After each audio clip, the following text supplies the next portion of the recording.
Gênesis capítulo 4, de 1 a 16, perdão.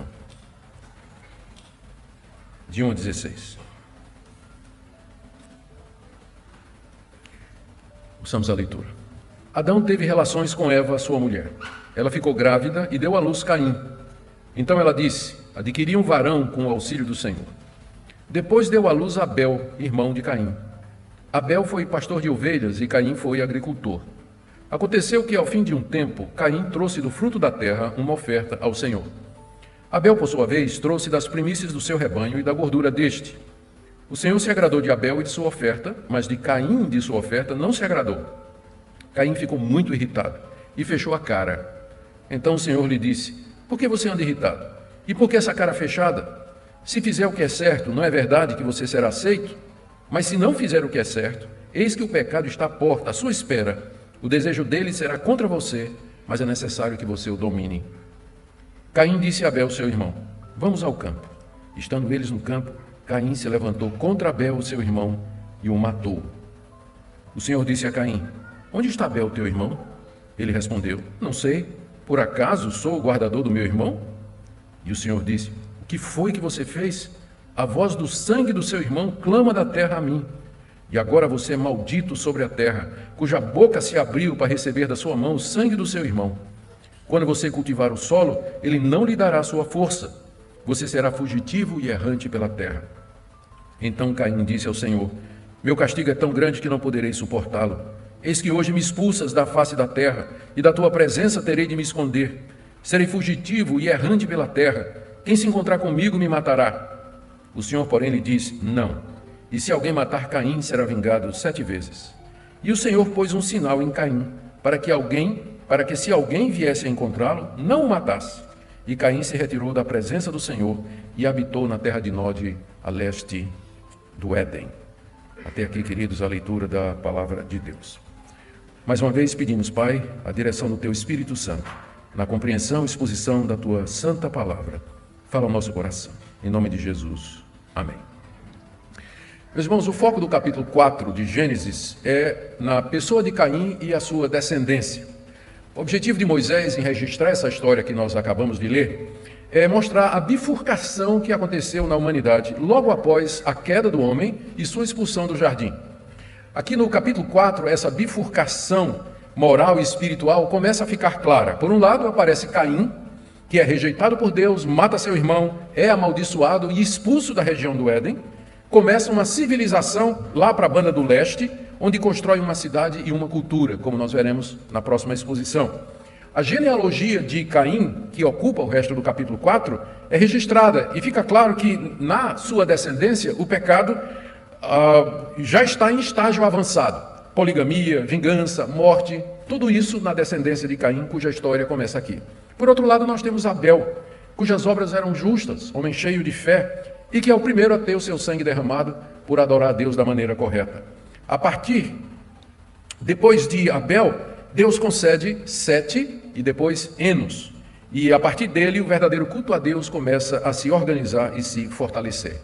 Caim representa claramente a serpente, a descendência da serpente, mencionada lá em Gênesis 3,15, conforme vimos na mensagem anterior, quando Deus disse à serpente que viria um descendente da mulher, a descendência da mulher, que esmagaria a sua cabeça, enquanto que ela picaria o calcanhar. Isso porque Deus colocaria inimizade entre a descendência da mulher e a descendência da serpente. E essa inimizade começa a aparecer aqui, representada por Caim, que é o descendente da serpente, e Abel, que é o descendente da mulher, a linha piedosa daqueles que haveriam de servir a Deus. Hoje nós veremos a parte inicial do capítulo 4, que conta a tragédia envolvendo esses dois irmãos. São 4 incidentes narrados por Moisés aqui, que eu queria expor e que vocês acompanhem com a sua Bíblia em oração, porque nós temos muita coisa para cobrir aqui, muito assunto, muitos temas da mais alta relevância para a nossa fé. Primeiro, o nascimento de Caim e Abel, versos 1 e 2. Diz aí o verso 1, que Adão teve relações com Eva, a sua mulher. Literalmente no hebraico, Adão conheceu a Eva, sua mulher. Esse era o termo que era usado no Antigo Testamento para se referir às relações sexuais. E mostra que a Bíblia ela é muito cuidadosa na escolha de palavras. Ela procura não despertar a imaginação. ela usa aquilo que a gente chama de eufemismos, com frequência. Então, ter relações sexuais, que a nossa tradução simplesmente traduziu assim, não é? Hoje em dia isso não é tanto, mas naquela época havia um certo recato com a linguagem, então usava-se o termo conhecer, até porque é o que significa, é um conhecimento mais íntimo da pessoa. Então, Adão conheceu, teve relações com Eva, a sua mulher. Nós vamos chegar lá no capítulo 5, verso 4, onde está dito que Adão e Eva tiveram filhos e filhas. Filhos e filhas. Imagina que Adão viveu 930 anos, não é? Então, quantos filhos e filhas ele não teve? Ao que parece, Caim e Abel foram os primeiros filhos. O texto vai nessa direção. Eles moravam na região do Éden. Vocês lembram que Deus expulsou Adão e Eva do jardim que era no Éden. Então, o jardim ficou fechado e eles ficaram morando na região do Éden. Não no jardim mais, mas na região do Éden, que era uma região privilegiada. Bem, Eva, então, engravidou. E ela deu à luz a Caim, certamente sentiu aqui aquilo que Deus disse, com dores darás à luz filho. Ela sentiu as dores, experimentou o sofrimento de trazer um filho ao mundo. E ao que parece, foi ela que deu o nome à criança. Ela ficou grávida e deu à luz Caim. Então ela disse, adquiri um varão com o auxílio do Senhor. Caim, em hebraico, soa muito parecido com o verbo adquirir. Por isso que ela deu o nome dele de Caim, porque adquiriu um varão da parte do Senhor. Essa declaração de Eva expressa três coisas. Primeiro, a alegria dela de cumprir o seu papel de mãe. Lembra que Adão colocou o nome dela, de Eva, dizendo, você vai ser a mãe de todos os viventes? Então aqui Eva começa a cumprir o seu papel e ela está feliz com isso, que apesar do pecado, ela continua a cumprir esse papel que Deus lhe deu. A sua declaração também expressa a confiança, a esperança de que Caim poderia ser aquele descendente esperado. Porque no hebraico ela diz assim, adquiri um ish, um varão da parte do Senhor. E ficou claro do que vimos anteriormente, de que seria um homem, um descendente da mulher, que haveria de esmagar a cabeça da serpente. Com o nascimento de Caim, Eva deve ter pensado, quem sabe é esse, adquiri um varão. Botou o nome de Caim, nessa expectativa que ficaria perpetuada na nação de Israel, enfim, toda a descendência da mulher, a expectativa de que o Messias haveria de chegar. E terceiro, essa declaração expressa a dependência que Eva tinha de Deus. Às vezes o pessoal pergunta, será que Adão foi salvo? Eva foi salva? E tudo indica que sim. Ela não teria colocado esse nome no filho se ela não tivesse... Essa declaração que ela fez não faria sentido se ela não confiasse em Deus. Adquirir um varão com o auxílio do Senhor. Eva agora não quer mais ser autônoma. Ela aprendeu que viver sem Deus não dá. Querer o conhecimento e querer ser dona da sua própria vida só trouxe miséria e desgraça. Ela agora aprende que o que quer que seja que ela tem que vir do Senhor. Adquirir um filho com o auxílio do Senhor. Você percebe a mudança de atitude já no coração aqui de Eva. E o texto diz que ela deu à luz a Abel, irmão de Caim. No original pode ser traduzido assim, e continuou e deu à luz a Abel. Daí o próprio João Calvino, interpretando esse texto, diz que os dois eram gêmeos. Acha que eles eram gêmeos. Mas não há necessidade de chegar a essa conclusão, não é? Embora gramaticalmente seja possível. Mas não há nada no texto que indique isso. O fato é que simplesmente está dizendo, ela teve Caim, né? E na sequência, no tempo normal, o próximo filho se chamava Abel, que significa sopro, aquilo que passa rapidamente. Diferentemente de Caim, onde Moisés dá a explicação do que é que significa adquirir um varão com o auxílio do Senhor, não tem explicação para o nome de Abel. E aí vem todas as especulações, não é? Eva teria ficado tão encantada com Caim que disse, esse é o descendente que vai esmagar a cabeça da mulher. Quando vem o segundo filho, vaidade, Abel, inutilidade, não vai servir para nada. No final era o contrário, né? Como a gente se engana com os filhos, não é verdade? A gente não tem ideia do que é que vai ser dos nossos filhos, o que é que eles serão. Todo juízo é precipitado. Todo pré-julgamento é precipitado. Eva tinha convicção ou grande esperança de que Caim seria aquele que haveria de esmagar a cabeça da serpente. E Abel, a palavra significa vaidade ou alguma coisa inútil, que talvez reflita o que Eva sentia naquela altura, embora nós não tenhamos certeza. Bom, o texto continua e diz que os meninos cresceram e eles seguiram profissões diferentes. Verso 2, depois deu à luz Abel, irmão de Caim. Abel foi pastor de ovelhas e Caim foi agricultor. Deus havia ordenado que Adão dominasse sobre os animais domésticos. Isso significava pastoreá-los. levá-los para onde houvesse comida e água, providenciar abrigo contra o sol, lugar para dormir à noite, e tinha muito trabalho. E essa foi a profissão que Abel assumiu, essa vocação de cumprir o mandato que Deus tinha dito de dominar sobre os animais domésticos. Mas já Caim se tornou lavrador, ele foi cuidar da roça, se tornou agricultor, como diz o verso 2, como Deus tinha mandado que seu pai Adão fizesse. Quando Deus expulsou Adão do paraíso, do jardim, diz o texto que ele foi mandado para lavrar a terra de onde ele havia sido tirado. E Caim aprendeu a profissão com o seu pai. O que a gente pode perceber aqui é que a descendência do homem, ela está seguindo o mandato cultural. Os filhos de Adão e Eva estão seguindo aquilo que Deus havia dito ao primeiro casal, de dominar a terra, ocupá-la completamente, aprender dela e dela tirar o seu sustento. Isso a gente chama de mandato cultural. Eles deveriam formar uma família, uma sociedade, criar uma cultura, explorar as riquezas do mundo que Deus criou para eles, ciência, usar esses recursos para o bem da humanidade, tecnologia, da terra tirar o sustento. Agricultura e pecuária foram as duas primeiras profissões que aparecem na Bíblia. Então essa é a primeira parte, o relato do nascimento de Caim e Abel e como os dois seguiram caminhos diferentes e as expectativas diferentes dos seus pais com relação a eles. O segundo episódio que Moisés registra, está aí do verso 3 a 7, é aquele momento em que os dois irmãos trazem ofertas para Deus.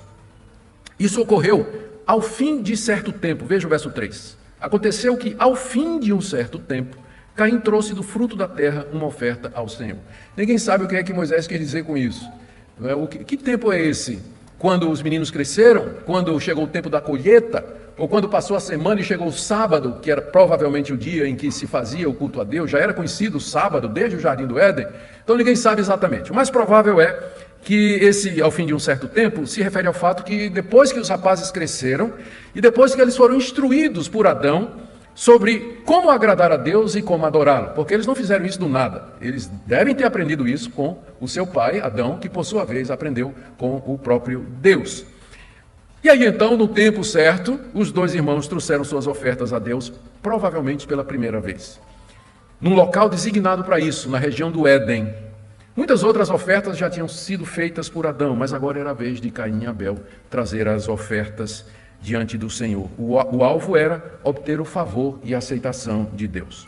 Então Caim, diz aí o verso 3, trouxe uma oferta ao Senhor, tirada do fruto da terra, que era a área da sua ocupação, era o fruto do seu trabalho. Ele tinha aprendido com seu pai que o fruto da terra é uma dádiva de Deus. E aí ele traz uma parte de sua produção como oferta a Deus, ali naquele local reservado para isso. Talvez houvesse um altar de pedras, a gente não pode afirmar. Abel, por sua vez, e é possível traduzir com a alternativa, Caim trouxe frutos, mas Abel, é possível ter essa tradução, Abel, em contrapartida, trouxe como oferta os primogênitos das suas ovelhas, o melhor do seu rebanho, como diz aí o verso 4. Ele matou essas ovelhas e queimou a gordura delas ali naquele altar. Ele tinha aprendido que o derramar de sangue fazia parte do culto a Deus, porque o seu pai havia contado para ele o que Deus havia feito lá no jardim, quando imolou um animal para, com a pele do animal morto, pudesse cobrir a sua vergonha. Porque de que outra forma Abel, de onde ele teria tirado a ideia de matar animais para trazer como oferta a Deus? É o único episódio anterior que nos dá uma dica de onde ele tirou essa ideia. Exatamente da história que seu pai lhe contou do que tinha acontecido lá no jardim. E então Abel oferece pela fé aqueles animais imolados, fé nas promessas de Deus, fé que ele havia aprendido com seu pai. Muito tempo depois, quando Deus vai se revelar a Israel, ele vai estabelecer leis para o culto, que vai incluir exatamente o sacrifício dos melhores animais, a queima da gordura e também ofertas de cereais e do fruto da terra, como Caim trouxe. É uma prática que vinha desde o tempo de Adão. A reação de Deus ao culto dos dois irmãos começa aí no verso 4.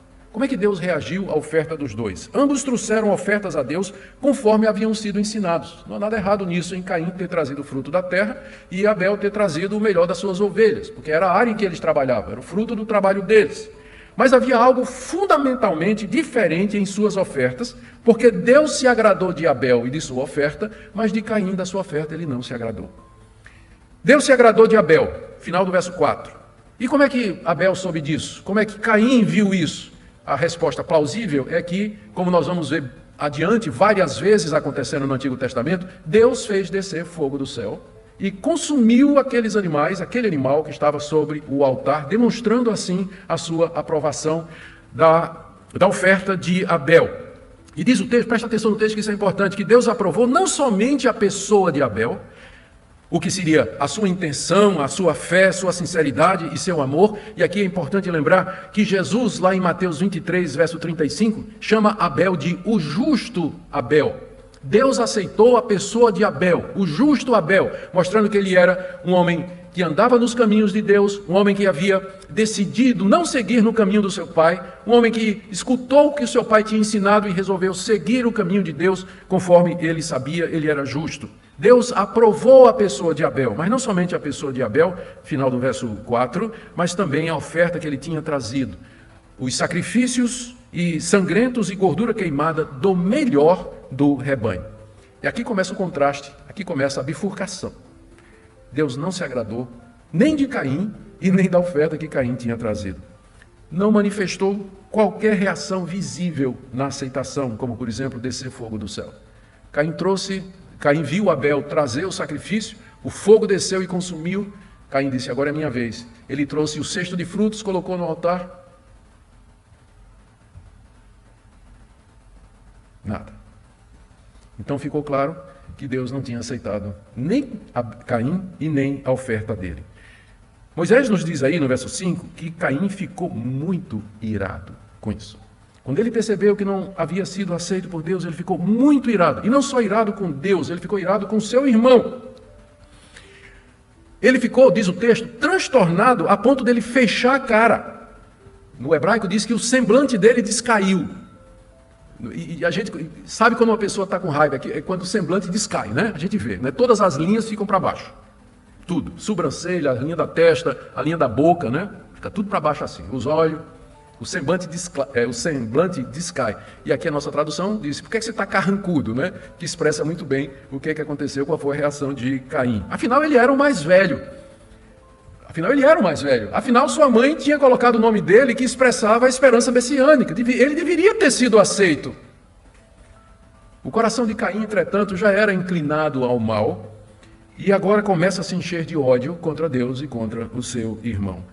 E olha a surpresa do verso 6 e 7. Deus vem falar com Caim, o que mostra que ele não deixou de falar com os homens depois que expulsou o primeiro casal do paraíso. Deus continuou a falar com os homens, como diz o autor de Hebreus, tendo Deus outrora falado muitas vezes e de muitas maneiras aos nossos pais e pelos profetas. Talvez Deus se manifestou na forma humana, o que a gente chama de uma teofania. Talvez ele falou da nuvem, da glória, a Shekinah, nós não sabemos. O fato é, e para Moisés não é importante porque ele não registra, ele apenas diz que Deus falou com Caim. Deus disse a Caim, falou com ele, exatamente como tinha feito com Adão. E ele faz, como tinha feito com Adão, duas perguntas retóricas. Por que você está irritado? Segundo, por que sua cara está fechada e carrancuda? O Senhor então coloca diante de Abel dois caminhos e duas consequências. Primeiro, se você fizer o que é certo, Caim, você será aceito por mim como eu aceitei Abel. Está aí o verso 7. Se fizer o que é certo, não é verdade que você será aceito?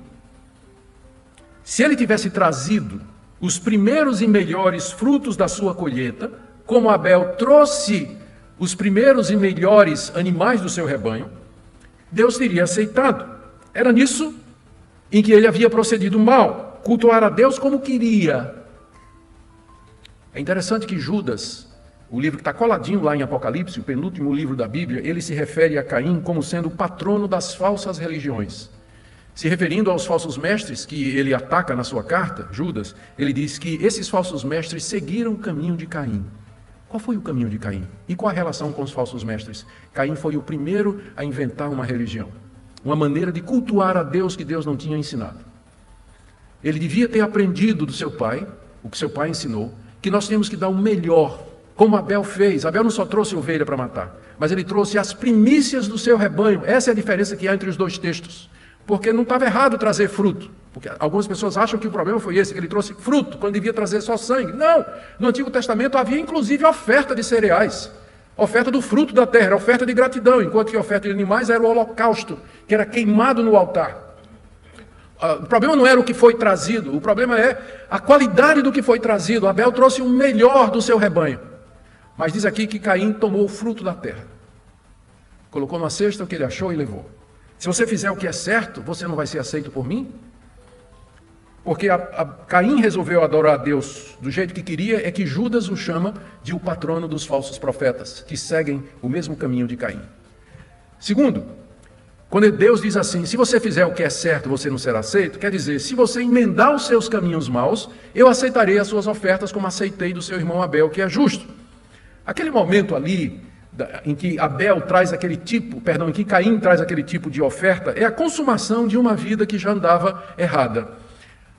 O apóstolo João, escrevendo na sua primeira carta, capítulo 3, verso 2, diz que Caim matou Abel porque as suas obras eram más e as obras do seu irmão eram justas. E diz ainda que Caim era do maligno.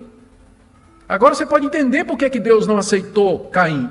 Não foi só porque ele trouxe a oferta da forma errada, mas Caim já vivia uma vida com obras más. E ele já estava debaixo da influência da serpente, do querubim amaldiçoado, rebelde, que tinha feito os seus pais pecar e que continuava na região do Éden, espreitando, esperando alguém para dar continuidade à sua obra de destruição. Deus diz aqui no verso 7 ainda para Caim, se você fizer o que é certo, não é verdade que será aceito? E aqui vem a segunda opção. Mas se não fizer o que é certo, se você não se arrepender, se você não mudar a sua atitude, se você não abandonar esse ódio que está no seu coração contra mim e contra seu irmão, se você não fizer o que é certo, eis que o pecado está à porta à sua espera. O pecado que já está no seu coração, ele está do lado de fora, como alguém que está batendo na porta e esperando. Essa figura aqui, o verbo que é usado aqui para esperar, é usado às vezes na língua hebraica para um animal feroz que está no seu covil, todo armado, acuado, esperando a oportunidade de atacar qualquer pessoa que passe. Será que é uma referência à serpente? O pecado está à porta, como um animal de espreita, só esperando você dar chance. Mas a você cumpre dominar Caim. Final do verso 7. É certo que o pecado está à porta, à sua espera. O desejo dele será contra você. É isso que ele quer. O desejo, a intenção do pecado, é a primeira vez que a palavra pecado aparece no texto hebraico, né? E aqui é personificado como se fosse um animal à espreita. O pecado está esperando na porta para dominar você, o desejo dele é dominar você, mas é necessário que você o domine, Caim. Não deixe essa ira do seu coração virar em desejos assassinos. Não deixe que a mágoa contra o seu irmão, a mágoa contra Deus se desenvolva em algo pior. O pecado está à porta, está só esperando uma oportunidade. Que exortação atual, não é verdade? Grandes pecados, eles sempre têm pequenos começos. Adultérios começam com simples olhada para mulheres onde você não devia pôr o rosto, ou em homens onde você nunca devia colocar seus olhos. Adultérios começam com pequenas coisas. A pessoa que é corrupta, desonesta, ela começou na escola roubando o lápis do coleguinha.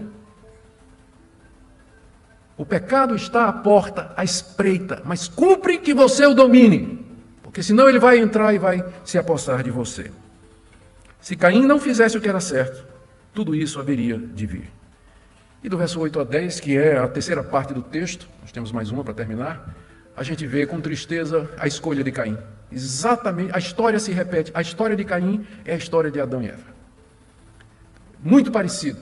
Escolha, consequências, não obedecer a Deus, escolhas erradas, expulsão do paraíso, como Caim vai ser expulso da região do Éden. Para mostrar o quê? Como o pecado se alastrou pela descendência de Adão. E a história de Adão e Eva é a nossa, a história de Caim e Abel é a nossa. Até que viesse o descendente da mulher, para que pudesse nos livrar da inclinação do nosso coração. De 8 a 10 a gente vê horrorizado que Caim optou por não ouvir a voz de Deus e ele mata seu irmão. A advertência de Deus não foi recebida por Caim. Aqui nós vemos a natureza que ele herdou dos seus pais, o pecado que ele herdou dos seus pais, se manifestando de maneira clara. Ele endureceu o coração, apesar da advertência bondosa de Deus. Ele endureceu o seu coração, não ouviu a voz do Senhor, e aquilo que era uma mágoa, um ciúme, agora tornou-se uma intenção homicida. Ele decidiu no seu coração que ele haveria de matar o seu irmão. E aqui o querubim amaldiçoado, a maldita serpente, planeja destruir a descendência da mulher, Abel. No verso 8, nós lemos, então, Caim disse a Abel, seu irmão, vamos ao campo. Porque lembrem, eles não estavam sós, não é? A gente às vezes lê esse texto e pensa que só tinha os dois. Se tivesse os dois, por que dizer vamos para o campo? Num local isolado, longe, onde ninguém vai ver o que vai acontecer, não é? Então, claro, quando isso aconteceu, já havia muita gente na terra. Vou tocar nisso daqui a pouco. Então, vamos para o campo. Vamos para o campo. Veja que Caim procede aqui com malícia. Ele premeditou a morte de Abel. Não foi alguma coisa que ele fez assim, de supetão, no momento de ira, mas ele planejou como mataria o seu irmão. Iludiu o irmão, levou para o campo, movido de invejas e ciúmes contra ele, debaixo da influência de Satanás, a quem ele pertencia, e usando de disfarçatez e malícia, diz para o seu irmão, deixa eu te mostrar lá a minha lavoura, minha roça deu uns frutos bonitos, vamos lá no campo, eu quero te mostrar alguma coisa. E Abel de nada desconfia. O santo Abel, o justo Abel, temente a Deus, de nada desconfia. Como poderia desconfiar? Ele não fez intencionalmente, ele não queria provocar isso no seu irmão. Não era a intenção dele. O que ele fez foi para servir a Deus. Mas às vezes acontece que as nossas melhores boas intenções, elas são interpretadas de uma maneira odiosa por aqueles que têm inveja, por aqueles que têm ciúmes e por aqueles que eles mesmos não têm comunhão com Deus. E é o que aconteceu aqui. Abel de nada desconfiou. E aí, a sós no campo, longe da vista de todos, o texto diz que Caim se levantou contra seu irmão e o matou. Feriu Abel a ponto do seu sangue ser derramado na terra. Talvez com um pedaço de madeira, talvez com alguma coisa cortante, talvez com uma pedra na cabeça. O fato é que derramou o sangue de Abel, o matou de forma sangrenta. E aqui nós temos o primeiro homicídio da história humana, que na verdade foi um fratricídio. Aqui fica claro como o pecado havia se espalhado de Adão e Eva e atingiu a sua descendência. E é a primeira manifestação concreta desse conflito entre os descendentes da serpente e os descendentes da mulher. Verso 9 e 10 mostra o nosso surpreendente Deus. Lá vem Deus de novo procurar Caim. Se você fosse Deus, ou se eu fosse Deus, a gente tinha já mandado descer fogo do céu, não para consumir o sacrifício de Caim, mas para consumir Caim. Mas o nosso Deus, lá vem ele de novo. Lá vem ele de novo. Amor que não deixa ir embora o pecador, que não desiste do pecador. Lá vem ele atrás de Caim. E de novo, duas perguntas, ambas retóricas, visando despertar Caim para a gravidade do que ele tinha feito. A primeira está aí no verso 9. O Senhor disse a Caim, onde está Abel, o seu irmão? É claro que Deus sabia o que tinha acontecido, mas ele quer despertar a consciência de Caim. Onde está Abel, o seu irmão? E a ênfase da pergunta está no teu irmão. Onde está Abel? Poderia parar aí, não é? E Deus acrescenta, teu irmão. Como que dizendo, perceba o que você fez. Você matou, não foi qualquer outra pessoa, você matou o seu próprio irmão. Onde está Abel, o teu irmão? E a resposta hipócrita e sarcástica de Caim revela o estado de pecado avançado no seu coração. Na verdade, é uma resposta mais dura do que aquela que Adão e Eva deram a Deus, quando Deus veio fazendo a mesma pergunta. Foi o que vocês fizeram. Aqui você não vê consciência de pecado, aqui você não vê quebrantamento, o que você vê é uma mentira deslavada. Não sei. Deus perguntou, onde está Abel, teu irmão? Não sei. E aí então vem o sarcasmo, que coloca a culpa em Deus. O Senhor devia perguntar a quem o Senhor colocou como responsável, guarda ou tutor de Abel. Que eu me lembre, o Senhor nunca me colocou como responsável pelo meu irmão, não. Por que o Senhor não pergunta à pessoa que o Senhor deixou para guardar Abel? Ele deve saber, não tem a menor ideia. Você percebe a hipocrisia, você percebe o sarcasmo, você percebe a invertida, querendo responsabilizar Deus. O Senhor não cuidou direito de Abel? Por que o Senhor vem perguntar a mim? Era o Senhor que devia cuidar dele. E o Senhor vem colocar isso sobre mim? A hipocrisia e a ironia do coração desse homem de Caim. A segunda pergunta, então, do verso 10, já revela o ultraje de Deus. E o Senhor disse, o que foi que você fez? Dá para quase ouvir, não é? O tom de ultraje, aqui nessa palavra de Deus. O que é que você fez? Eu vi o que você fez com seu irmão no campo. E o sangue dele que você derramou na terra, está aí no final do verso 10, a voz do sangue do seu irmão clama da terra a mim. O sangue que você derramou na terra está gritando e pedindo vingança. Está gritando e pedindo vingança. E aqui nós chegamos na última parte do relato de 11 a 16, o castigo de Deus sobre Caim. São 3 castigos. Primeiro, Deus amaldiçoa Caim sobre a terra, verso 11. Agora você é maldito sobre a terra, cuja boca se abriu para receber da sua mão o sangue do seu irmão. Aquela terra que bebeu o sangue que você derramou, ela vai ser maldita. Você é maldito. É a primeira vez que um ser humano é amaldiçoado depois da queda. Na queda, Deus amaldiçoa a serpente e amaldiçoa a terra, mas não amaldiçoou Caim e nem Abel. Caim se torna o primeiro maldito, juntamente com a serpente que ele havia seguido.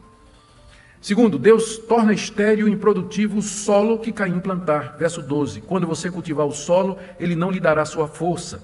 Você será fugitivo e errante pela terra, que é o terceiro castigo. Deus condena Caim a se tornar um andarilho pelo mundo. Uma vez que Deus amaldiçoou qualquer solo que Caim plantasse, ou seja, não adianta você plantar e trabalhar e cultivar Caim, porque não vai dar nada. O resultado era que, uma vez que a roça é o que prende o homem na terra, ele então só restava ser um andarilho, errante pela terra. Ele ia viver do que ele encontrasse, andando sem ter um lugar fixo. Essa era a ideia, em primeiro lugar. E por quê? Porque Deus vai expulsá-lo da região do Éden, e ele viveria fugindo de Deus e dos outros, com medo do castigo, acossado por sua consciência de ter matado o seu próprio irmão, sem rumo diante daquela terra perdida, imensa diante dele. No verso 13, a gente lê a reação de Caim. A gente esperaria, talvez, a última esperança é que, diante da severidade do castigo que Deus colocou nele, que Caim se quebrantasse, que Caim visse a seriedade do que ele fez, talvez pudesse clamar por misericórdia a esse Deus que já mostrou disposição em ouvi-lo, em não abandoná-lo. Mas o quê? A resposta é de vitimização. Caim se faz de vítima, tão típico, não é? Caim é o patrono dos mimimi. É o patrono. Então isso que o pessoal faz hoje, é tão velho como Caim. A reação de Caim foi que Deus estava sendo injusto e que o castigo dele era pesado demais. Verso 13, Caim disse ao Senhor: meu castigo é tão grande que não poderei suportá-lo. O Senhor exagerou, está desproporcional esse castigo que o Senhor está dando sobre mim. Ele reclamou que ele não conseguiria viver daquela forma. Eis que hoje me expulsas da face da terra, e da tua presença terei de me esconder. Serei fugitivo e errante pela terra. Aqui ele reclama da expulsão da presença de Deus. Ele seria expulso por Deus daquela região do Éden, onde o clã de Adão havia se instalado, onde se oferecia sacrifícios a Deus e onde ofertas a Deus e onde a verdadeira religião estava sendo ensinada. Agora Deus estava expulsando, primeiro já tinha expulsado Adão do paraíso, do jardim que estava no Éden. Agora ele expulsa o filho de Adão do Éden, da região do Éden, para que ele fosse peregrino e errante e fugitivo pela terra. É isso que ele diz aqui: tu me expulsas da tua presença. Deus está em todo lugar, então só pode se referir ao local onde Deus se manifestava durante os cultos, que era aquele altar, aquela região onde as ofertas eram feitas e o fogo descia e consumia tudo. E aí ele reclama, continua no verso 14, no final do verso 14, quem se encontrar comigo me matará. Ele diz assim: o Senhor colocou um alvo nas minhas costas, eu sou um homem marcado agora, porque pelo menos enquanto eu estou aqui, eu estaria protegido, estaria com minha família, mas agora o Senhor me expulsa da minha terra, da minha roça, e eu vou vagar pelo mundo, com um alvo nas costas. Quem me encontrar vai me matar. É preciso aqui explicar de quem é que Caim tinha medo, porque geralmente as pessoas leem esse texto e pensam que só tinha Adão e Eva, Caim e Abel, Caim e Abel, esquecendo que Adão viveu 930 anos. E os meninos podiam ter 300 anos de idade quando isso aconteceu. Os meninos, 300 anos de idade quando isso aconteceu. Ou seja, essa altura já havia uma comunidade dos filhos, dos netos, bisnetos de Adão e Eva. Casaram entre si, óbvio. De que outra maneira poderia se propagar o primeiro casal? De que maneira eles se espalhariam pela terra se não tivesse casamento consanguíneo no começo? Se não tivesse casamento consanguíneo no começo. Mais adiante, à medida que não era mais necessário isso, Deus vai passar leis proibindo casamento consanguíneo. Mas, por enquanto, para a propagação da raça, né? Houve casamento entre irmãos, tinha que haver.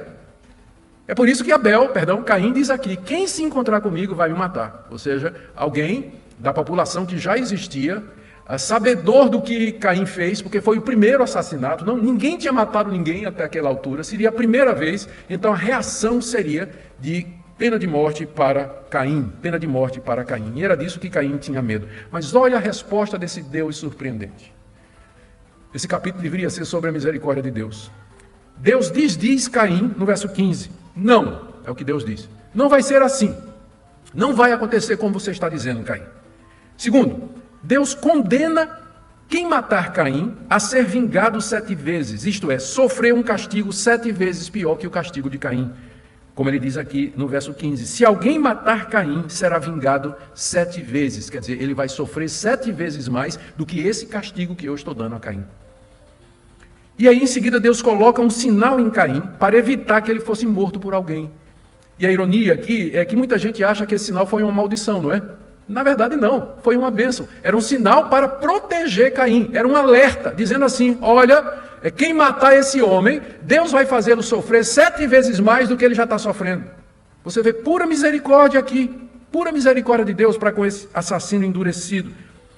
Ninguém sabe que sinal era esse, e todas as tentativas que têm sido feitas para interpretar acabam, inclusive, em interpretações abomináveis, que eu não vou nem mencionar. Mas a verdade é que ninguém sabe que sinal era esse. Era alguma coisa visível que identificava Caim como protegido por Deus. Ninguém poderia matá-lo sob pena de sofrer consequências 7 vezes pior do que o castigo que Deus já tinha dado a ele. A gente pergunta, por que Deus protegeu esse homicida endurecido, hipócrita, sarcástico? Por que não deixou que o matassem? Como mais tarde exigiria a lei de Moisés, a resposta é que Deus não queria começar um ciclo de morte aqui. Porque quem matasse Caim, aí já seria a vez dele ser morto também. E aí começaria um ciclo de vingança, de morte, que Deus não queria que acontecesse, enquanto o seu povo não se estruturasse numa sociedade onde a pena de morte para assassinos pudesse ser implementada com segurança e pelas pessoas corretas. Então, a essa altura, Deus ainda não quer a pena de morte para assassinos, mas mais adiante ele vai fazer isso. Já na época de Noé, ele já vai dizer, quem derramar sangue do homem, pelo homem terá o seu sangue derramado. E aí, na lei de Moisés, a pena de morte vai ser aplicada com muita clareza. O texto termina no verso 16, com Caim saindo para o seu exílio. Caim se retirou da presença do Senhor. Mais uma vez, Deus está em todo lugar. Retirar-se da presença do Senhor significa sair daquele lugar onde Deus manifestava a sua presença, que só pode ser aquele local de culto, lá no Éden, onde os irmãos tinham trazido, ou traziam, e outros traziam as suas ofertas para oferecer a Deus. Caim é como que expulso da igreja, ele é expulso da comunidade de fé, ele é expulso ali daquele local onde a verdadeira religião estava sendo ensinada. Ele se desliga de Deus, se desliga dos seus pais e parentes, e diz o texto que ele foi habitar numa terra chamada Nod, ao lado direito do Éden, do Oriente, o lado a banda onde o sol nasce. E a palavra Nod, em hebraico, significa peregrinação, andança sem rumo. Na próxima mensagem, se Deus quiser, nós vamos ver como Caim se estabelece naquela terra, constrói uma cidade, a primeira cidade construída foi por Caim, e os pecados que vieram na sua descendência e também as conquistas. Vamos terminar perguntando o que é que Moisés queria ensinar aos israelitas com tudo isso e o que é que nós podemos aprender desse texto. Primeiro, Moisés queria mostrar o início do conflito entre a descendência da mulher e da serpente, conforme está relatado no capítulo 3, verso 15. Porém, inimizade entre ti e a mulher, entre a tua descendente e o seu descendente. A história desse conflito da serpente e da mulher coincide com a história da raça humana. Na verdade, você só pode entender a nossa história, a história da humanidade, dessa perspectiva, do conflito entre os descendentes da serpente, como Caim, homens ímpios, homens maus, às vezes até religiosos, porque Caim era religioso. O problema é que a religião dele estava errada, mas ele era religioso. O conflito entre esses homens ímpios e a descendência da mulher que começa com Abel, temente a Deus, fiel, boas obras, justo diante de Deus, adorando a Deus da forma correta. Então você pode entender a história da humanidade a partir dessa perspectiva bíblica. É isso que Moisés quer mostrar aqui para dizer aos israelitas que eles fazem parte da linhagem de Abel, substituído depois por Sete e Enos, que Deus se revelou a eles, que Deus deu os mandamentos para eles, deu seu culto e suas promessas. Eles estavam prestes a entrar na terra prometida e os descendentes da serpente estariam lá. E o conflito vai começar. As guerras de Canaã os exércitos de Israel, liderados por Josué, contra os exércitos dos cananeus que habitavam naquela terra há 450 anos, é mais uma expressão histórica do conflito da semente da serpente e da semente da mulher. E todos os demais conflitos que você vai ver registrados na Bíblia. A história bíblica tem que ser entendida a partir dessa perspectiva. É daqui que nasce tudo.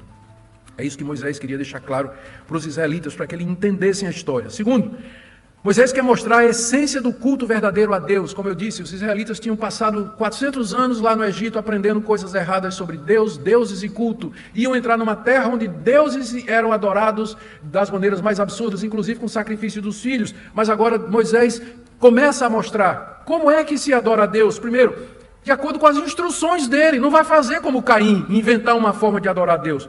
Tem que ter sangue derramado no culto feito a Deus. Nós temos que entregar a Deus do nosso melhor, e não somente qualquer coisa. O nosso culto tem que proceder de uma vida reta e santa. Caim era justo e Abel era justo e as obras de Caim eram más, e acima de tudo, tem que ser com fé nas promessas de Deus. Essa é a maior diferença entre o culto de Caim e o culto de Abel, porque Abel tinha fé. Terceira coisa que Moisés quer apresentar é os efeitos do primeiro pecado em toda a humanidade. A serpente, como animal astuto, de tocaia, havia aguardado uma oportunidade. Ela foi expulsa do jardim, mas ela estava aguardando uma oportunidade. E a oportunidade chegou na pessoa de Caim. Todos eles manchados pelo pecado. O pecado reaparece nos descendentes, como veremos na próxima mensagem. Gente, aqui nós temos a doutrina do pecado original, da sua transmissão e da sua imputação a toda a raça humana. E a corrupção aqui vai crescendo tanto que Deus vai ter que mandar o dilúvio, alguns capítulos aqui, 2 capítulos, a partir daqui, Deus vai mandar o dilúvio. Porque a raça humana se corrompeu. Do jardim para o dilúvio, rápido. Como o pecado se alastra e corrói a humanidade, a sociedade e os corações. Com isso, Moisés queria explicar 40 anos de deserto. Todo o pecado, toda a desobediência, toda a rebelião. Quarto, já chegando no final, gente, eu disse isso há meia hora, né? Eu já disse a vocês, toda vez que eu disser para no fim, não acredite, porque não é verdade. A responsabilidade do homem por seus pecados e pelo estado de miséria que se encontra. Sabe o que é que salta à vista, aos olhos, o texto? É que Deus responsabiliza o homem pelo seu pecado. Que a miséria que acomete o homem é resultado do seu pecado. Por que que Caim foi expulso? Por que que ele ficou errante? Por que que ele perdeu sua terra? Por que que ele foi amaldiçoado? Porque ele desobedeceu a Deus, porque ele era mau, porque ele era do maligno, porque ele ofereceu um culto falso. Nós somos responsáveis pelo mal que nos acomete. É claro que Deus, nada disso pegou Deus de surpresa. Tudo isso Deus havia planejado desde a eternidade, mas de uma maneira em que o pecado do homem e a responsabilidade do homem, de maneira real e verdadeira, não falsa e ilusória, contribui e concorre para o fim que Deus decretou, de maneira que todos nós somos responsáveis e no final vai ser exatamente como Deus queria. Fica claro aqui, não fica? O Deus que criou todas as coisas do capítulo 1 e 2, você acha que isso aqui pegou ele de surpresa?